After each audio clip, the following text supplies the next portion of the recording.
Yes, we are going there today. You read the title right. And this is something I see a lot, and it gets me not necessarily upset, but it makes me feel sorry for the new artists and new Blender users trying to get better. Welcome, guys, to another video. This is Denzel, and in today's video, we're going to be going over the mistakes that new users and Blender noobs make. Uh, when they are just learning Blender. All right, so these are some things that you do not want to do. So if this sounds interesting, guys, keep watching the video or keep listening to my voice, basically. So the first one I like to talk about is watching time-lapse tutorials. All right, now, as much as time-lapse tutorials can be informative, if you are a beginner, you do not want to do that. All right, so time-lapse tutorials, basically most of them just show the process of making something from one point to the other. So basically, you do not want to watch this because it has no information whatsoever guiding you through the process. So if you do not have a basic understanding already, this can be very confusing. So the first thing you will never want to do as a beginner hopping into Blender for the first time is watch time-lapse tutorials. Do not watch time-lapse tutorial. The next do not we're going to be looking at is following one source, and that's basically what I mean by that is, this there's something that happens to a lot of new users, right? So you're going through a lot of tutorials and you have little to no success in getting that first thing looking right. And then you hit this one tutorial and it just explains everything. And it's so in depth that you just enjoy it and you finally create something. And then you never let that tutorial go. And when you finally let that tutorial go, you go back to the exact same place you got that one from to get new ones. As much as this is good because you are getting what you believe is premium content, so it should seem like it's a good idea, but it is not.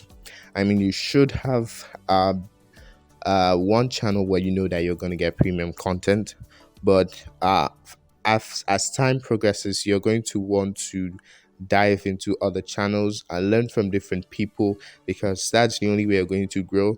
Because going like that, you're going to be limited to what that particular person gives you. Whereas if you were more open-minded and looking at different sources, you would have an array of options which are very much available for free and a paid version as well.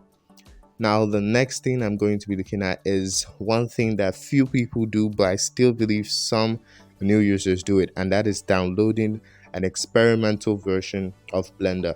All right, I get the fact that you want to be recent, you want to be on the edge, but this is something you don't want to do, because without a previous understanding of Blender, you don't want to have the trouble.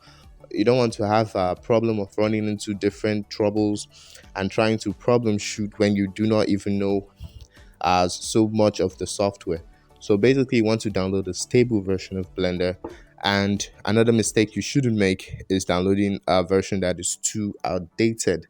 Now, I get that some of you have the requirements don't meet up with your computers or your systems, but you should download something pretty recent, as much as your system can carry. But do not download an experimental version just to keep up to date. Download the recent stable release and just learn with that one. All right. Now, the next thing I'm going to be focusing on is focusing on the tool and forgetting about the fundamentals. Now, guys, this is something that you're going to hear a lot from me and from other creators that want to do you good. It is never about the tool. It is usually and most often about the fundamentals. All right. Now, the tool will change a lot. I mean, Blender in the past year has released a lot of new versions and a lot of different tools have changed, but anatomy is still anatomy. Uh, Color is still color. White is still white, black is still black, red still goes with green. So these type of things, they don't change with time, but the tool will change, but you have to focus on the fundamentals, and you need to like learn things that you know are going to be there permanently learn design rules, design fundamentals, shape language, structure, all those sort of things, things that will go the extra mile in the future.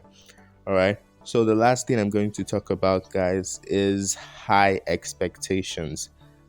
Now, as much as I hope and pray that you get better in just a month, I do not believe it is possible.